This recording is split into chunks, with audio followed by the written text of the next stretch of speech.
السلام علیکم دوستو، کل اسلام آباد اور راولپنڈی کے کچھ علاقہ جات میں قیامت خیز بارش اور ژالہ باری ہوئی۔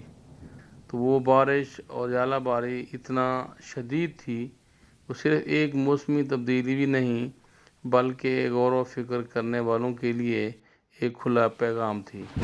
چھتیں گر گئیں، گاڑیاں تباہ ہوئیں، ان کے شیشے تک ٹوٹ گئے، فصلیں برباد ہو گئیں اور کروڑوں کا نقصان ہوا۔ کیا یہ سب انسان کی نافرمانی کا نتیجہ تو نہیں؟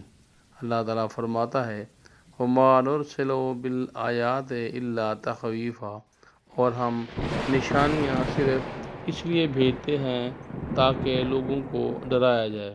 تو دوستو سوچئے، کہیں ہم اپنے اعمال سے رب کو ناراض تو نہیں کر رہے؟ اب بھی وقت ہے، توبہ کر لیں، اللہ سے رجوع کر لیں۔ یہ صرف بارش ہی نہیں تھی، تنبیہ تھی، وارننگ تھی، اور جاگنے کا وقت ہے۔ استغفار کیجئے، اللہ کی طرف پلٹ جائیے۔